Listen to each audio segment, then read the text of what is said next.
Ever since the release of the Switch, I've really loved the concept of more and more systems embracing this idea of letting you swap between easily handheld and at-home gameplay. And for Xbox, the way they've been really doing this is a combination of remote play and xCloud. And while remote play is certainly something I really enjoy and is a useful feature, xCloud really does open up the possibilities a lot more. So seeing it come back to iOS, not to mention that I can also now use my favorite mobile controller with the backbone, it's just this combination that I am so excited to finally have again.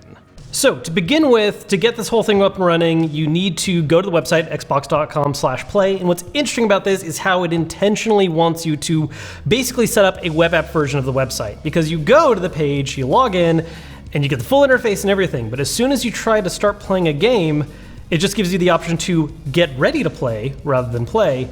And you have this little pop-up here telling you right now, get the most out of Xbox Cloud Gaming for an optimized experience, add it to your home screen, which I've already done. So let's just go ahead and go there right now.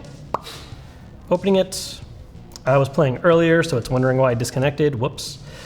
And there we are with the interface again, but now, even though it's just a shortcut to the Xbox website, it takes over your whole screen. So I don't have like a browser window anymore. You can tell that it's still technically a website because you can go to the bottom and you get all the little like fun links like, sitemap and such.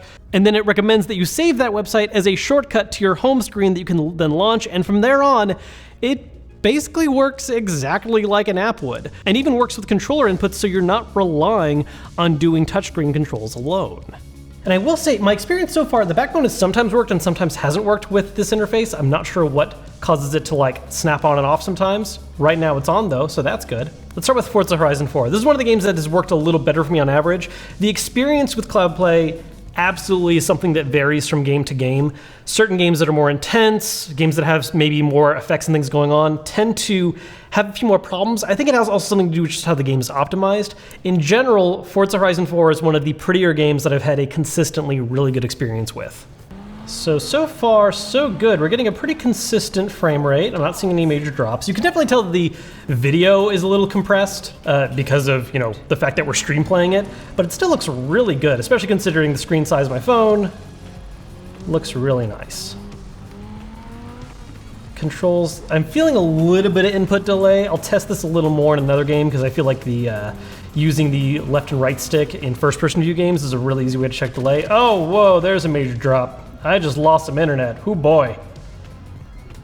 The joys of stream play is that even when it's running smooth, sometimes it decides not to for a little bit. Okay, are we back alive? I think we're back alive. That was major.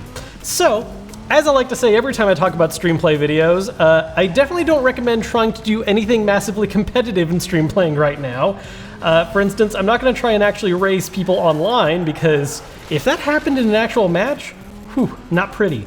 But for just driving around and playing right now, I haven't had another drop like that since, so we're off to a much better start right now. All right, so yeah, aside from that one major drop that we had, Forza's running pretty smooth. Now, if you don't really know why it's somewhat of a big deal that xCloud is now back on iOS, there's kind of a weird history with how this service has been made available before. There was a temporary beta that was being ran as an app you could download to a very select limited number of people, and it was still in the early stages of xCloud, so it didn't work super great just yet. I did a couple of videos on this way back when, and the experience was still definitely a little choppy, but the idea was there. However, as it turns out, because of how Apple's own terms of service work with apps, it technically was violating those. So you can't actually have an app on the iPhone that allows you to access other games unless all those games are individually accredited by Apple. And that is kind of an annoying process for something that is effectively a subscription model where games are constantly changing. It was because of this fact that that beta version of the app did end up getting pulled from the store, and for the time being, xCloud was something that remained as an Android exclusive option. Microsoft did open up the ability to use remote play with iOS devices because technically it's okay to play games doing that because you're remotely playing a device you own, the Xbox, but xCloud was still not available until now. Another game I like to test a lot of times is Gears of War 5. Part of the reason for that is because Gears 5 was one of the first games that was on a lot of the Xbox Cloud beta testing, and back when it was first starting up, it didn't run all that great, and so I really like running it in future beta tests just to see how's it coming along? How are we doing? It's usually one of the ones that I feel runs into just a little more problems, and so it feels like a really good stress test option as far as how playable is this experience. Little stuttery on that opening cut right there. Looking better right now, though. So I really like using any kind of shooter as a test for input delay, reason being because you have a really easy method of checking, which is just moving the left or right stick and seeing how long it happens on screen. Because, look, consistent frame rate's really important, but also making sure that when I do something on a controller that it happens in-game quickly, very important, especially for anything that involves aiming. So the easy check here is I'm just going to hit forward on the stick and see how long it takes the game to follow along. All right, so definitely a bit of delay. I mean, that's very obvious. You can see right now, I hit the stick, and then about a second later, the character moves. Now, again, this isn't beta right now, and so part of the reason why they do that is because hopefully stuff like this gets more and more fixed over time and gets better and better. Like I mentioned when I started this game up, Gears 5 had a lot of problems just running in the first place, and while this isn't perfect, it does look a lot better than it did before. I'm getting consistent frame rate. And even though there is that input delay, it's still a low enough one that I'm able to at least reasonably control it. I don't know if I would necessarily want to play this in the highest difficulty this way, but just hitting the game on normal, it's not too bad. Now, if you've heard about stuff like xCloud and you're wondering what the benefit is of using this as opposed to just using remote play, there's a couple things. First off, there are a couple unique features that I'll talk about in a little bit, like backwards compatibility support and touchscreen controls. But it's also a matter of accessibility, because I don't have to worry about having any of these games installed on my Xbox. As long as it's something that's available on Gamepass, I can just access it and play it right away, which is really nice. It's really handy if you just want to test something out. Or a really good kind of gateway version of this is if you don't own an Xbox, but you signed up for Game Pass, you can use stuff on PC and maybe even try some of these, cloud-based playing methods. Really easy way to get your foot in to play some of these titles. Now, as I mentioned earlier, there are a couple feature aspects of xCloud that remote play is not capable of just quite yet. So that's one of the reasons why it's exciting that you're actually able to use it on iOS finally again. And I'm going to test two of them out simultaneously right now, backwards compatibility and touchscreen controls. Now, backwards compatibility is basically any game that's an older title on Game Pass, like for instance Banjo-Kazooie, which I'm doing the 360 version on here. You're not actually able to play those on remote play. I don't know if it's a licensing issue or some kind of functionality situation, but right now if you try to remote play anything from the Xbox 360 or original Xbox on your Xbox Series X or Xbox One, it's not going to work. It's just going to tell you this game is not available for that. On xCloud, though, any games that are on Game Pass, no matter how old they are currently working, which is nice. Actually, I don't know if it's any game. It's a specific list of backwards compatible games, including which is Banjo-Kazooie and Morrowind, which is another game I was testing. But the reason I'm launching Banjo and Kazooie in particular is because this game also supports touchscreen controls. Now, this is not a feature that is on all games right now. This is another one they're rolling out, and only a handful of games have it. Weirdly enough, Gears 5 is one of them, and it's not a lot of fun. It's a little bit too much on the screen at once for me to deal with. But Banjo-Kazooie, I think, actually works out pretty well. And what's actually really neat about this is that the touchscreen controls are individually mapped for each game. So where you see all the button setups right now for Banjo-Kazooie is not the same as it would be for, say, Gears 5, which is nice. I will say something too, when it comes to playing older games, not only do they actually work with xCloud, I actually feel like in general the experience is a lot more smoother. Probably because these are, again, not nearly as visually intense games as playing something from Xbox One or Series X, but you get much smoother frame rates, they feel a lot more responsive, there's still a little bit of delay.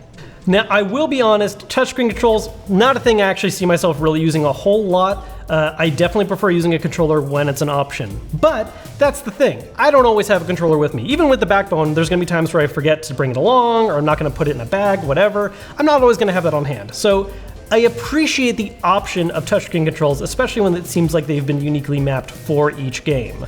I think the big takeaway is just having the option is really nice.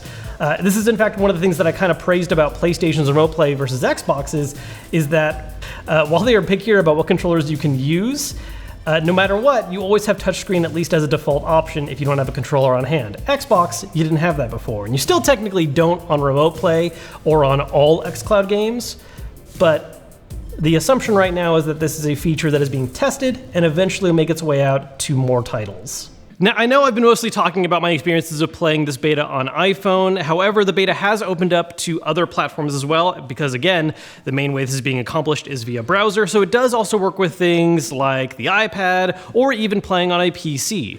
Now, in my experience so far, iPhone has been the best out of these new additions. If you go further back to what's been in beta for longer, like Android, that's actually the best experience I've had so far. But when it comes to these newer additions, the iPhone has definitely been the smoothest. Both playing on the iPad as well as playing in a browser window on PC, they work, and in the case of older games, like I said before, those tend to run a little smoother, and so they've been fine.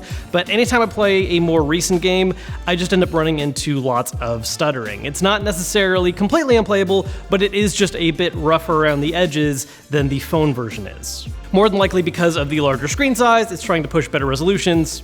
Makes sense. Now, another thing too about all this is that, again, it's in beta, and there are a whole lot of different factors that impact how everything runs, your own personal internet, what device you are using, what the stress on the servers at the time you're playing are. And so while I have shown my experience playing some of these games on camera so far, it never really has been a 100% constant. I have had days where things are working beautifully and smoothly, even better than what we showed earlier on camera, or other times where it is a choppy mess and I need to relocate to a different internet or just try again later. It's a beta. These things happen. While there's still more work to be done, the advances that we're seeing in this beta as far as products supported, as well as new features like touchscreen controls, are really exciting to me. I mean, look, at the end of the day, I'm always going to still enjoy playing my consoles natively at home whenever possible, but the option to take that stuff on the go whenever I want is something that is really exciting to me, and I can't wait to see it just keep getting better and better. Guys, we forgot to shoot a call of action. Subscribe, please. Oh my God, we didn't shoot me saying please subscribe. I have violated the rules of YouTubing.